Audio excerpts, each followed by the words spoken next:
signal called radar laboratory in 1942 between college and medical school. At that time, we were working very closely with the British and not at all with the Russians. There's a war going on, which we should not forget, against the Nazis. And also there was a tremendous amount of feeling in this country, subterranean feeling, against cooperation with the Russians. The America Firsters were very strong. So I tried to contact a friend of mine to see whether we could get some of the information to the Russians. We never did anything, but damn it, they were our allies, they were fighting the Nazis, and we should have been working completely in cooperation, which we weren't. Any comments any of the panelists would like to make on those three comments? I'm sorry, you're first and then you're second. Could you stand? No, that's okay. Just yell. It's something like a devil's advocate. Speak up, please. One part of your statement about the use of the atom bomb. I suppose if the United States did not know that Russia had an atom bomb, we might have bombed Vietnam. I suppose. I'm not sure, but the problem I have is this: why shouldn't Iran use the same argument? We could have an atom bomb, so that we have a countervailing power against Israel or United States. And I think one of the issues here is relating to this question about power and the atom bomb, and whether or not this should be part of the discussion. For me, it's a kind of a jarring moment in your talking with Rosenberg. If you like, just for one other, try to reach out to a larger audience, and it's often more productive, I think, if you don't see only the enemy. There's a lot of nuance. There's a lot of people out there who have different views, and try not to categorize individuals or these views. Open up the discussion. I don't know if that makes any sense, but this. They should have the bomb, yes. Okay, you're next.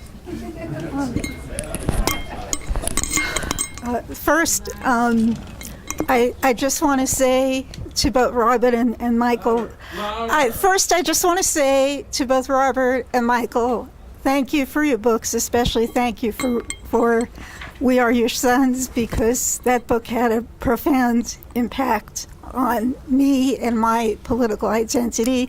Secondly, I want to say that to me, one of the enduring lessons of this case is the continuing need to campaign against the death penalty. There's going to be a panel here that includes individuals who were on death row for years until they could be exonerated. They were wrongly on death row because of the history of racism in the United States. I think the comments by David Allman indicate that anti-Semitism played a role in the issuance of the death penalty in the Rosenberg cases as well.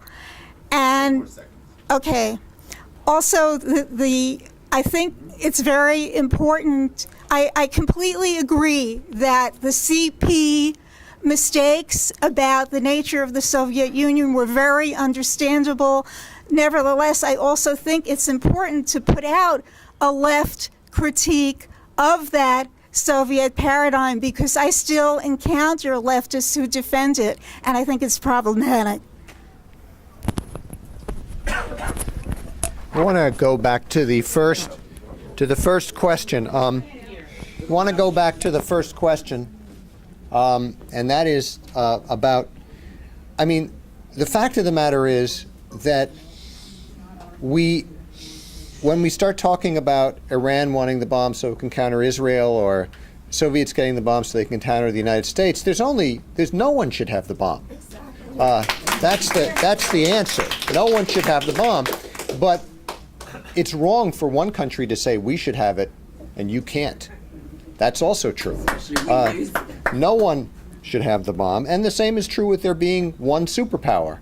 The real solution is there should be no superpowers. But if there is just one superpower, that turns out, as we've watched throughout the world since the demise of the Soviet Union, to be a very bad thing. And I have to add that the only way, I hate to do this, hate to lay this on everybody in this room, the only way to deal with the one superpower is for the people within it to get up on their high horse and make some noise. We have very little time. Just a statement. I think that most of the audience here is supportive of the NCRRC, and we don't have addresses to issue additional publicity. So we're unprepared, and there isn't a sign-up sheet, but if we can use the back of one of those sheets for people to leave their contact information, we will be able to contact them in the future. Or if someone would donate a legal pad, a yellow legal pad to Okay. pass around this room. And I just want to we'll make an reimburse announcement you. that there will be a memorial meeting on June 17th in Manhattan at local 803 Musicians Union. And that's going to be on at 6:30, and June 17th. It's a Thursday night. Michael, could you put on the board where the place and time and location of Ivy's film? Yeah. Because not everyone had a pen to write. But there's no There's place place to to Wait, we're not done. Morton Sabell is here, and we thought we would give him an opportunity to say a few words. Where's the mic? When I was in prison Stand up. in Alcatraz, I never dreamed that this meeting now taking place would ever take place. Because at that time, everybody was so down on the communists that it was just an impossibility.